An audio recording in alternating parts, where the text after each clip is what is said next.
Redaction criticism, Redaction Geschichte, right? The German term for it is they came along and said, okay, well, you have a point. This is all true. I don't want to refute that. But now I want to ask the additional question.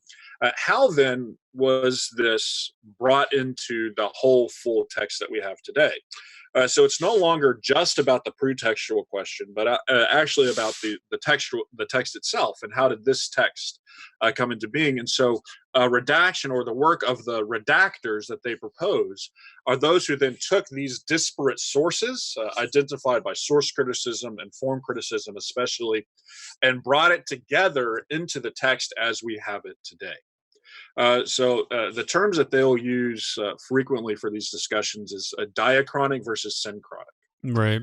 It's a little confusing unless you're familiar with biblical studies, because if you read diachronic in biblical studies, what they don't mean is the progression of thought through history. What they mean is the textual prehistory and how it progressed forward. Synchronic, now considering more of interpreting the text within its final form. And redaction criticism is kind of the bridge between those points. It takes the work of the diachronic perspectives of source and form criticism and asks, how then did it bring about the text as we have it today? So their goal is to analyze the process by which it would have been brought together, rather than the disparate sources to begin with. No longer dividing up, but now bringing together. Interesting thing about redaction criticism are two things. One, it was prominent in Germany for a while. It's not anymore. It's not a very prominent view over there, but it does have a lot of prominence here in the States.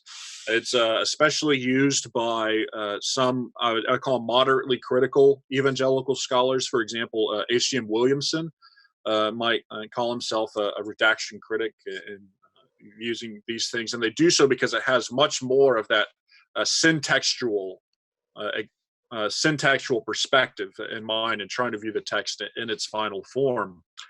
But the second thing to note is not just who's doing these sorts of studies, but what is the result of these studies? There's been an interesting result of redaction criticism that has began to throw a wrench into it threw a wrench into source and form criticism and its atomizing, disparizing focus.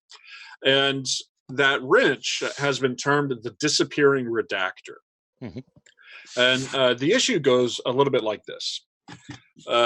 Here come redaction critics, and what they're trying to analyze is why on earth this text would have been put into the final form that it's in to begin with.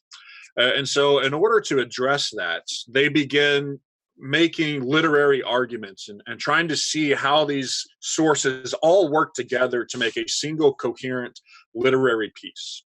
And so what scholars began to notice is that the better that these redaction critics did in recognizing the unity of biblical books, the more they undercut the critical underpinnings of redaction criticism to begin with. And so by the end of the redaction critical work and trying to see how all of these disparate sources came together, all of a sudden the redactor has begun to disappear and an author has begun to appear. Just like Marty McFly, he faded right out. No, it's an important point. If we're talking about he redacted himself by virtue of getting better at his job. I mean, if such a person existed, the editor is stitching these pieces together, and he's gotten so good that he's left no trace of his work. Right. Yeah. And so for source and form criticism to exist, you have to assert that whoever this redactor was, he didn't do a good job. Right. He left these really rough spots in the narrative. He left it disparate. But now here come these redaction critics saying, actually, it's not disparate. Actually, all of these things go together really well.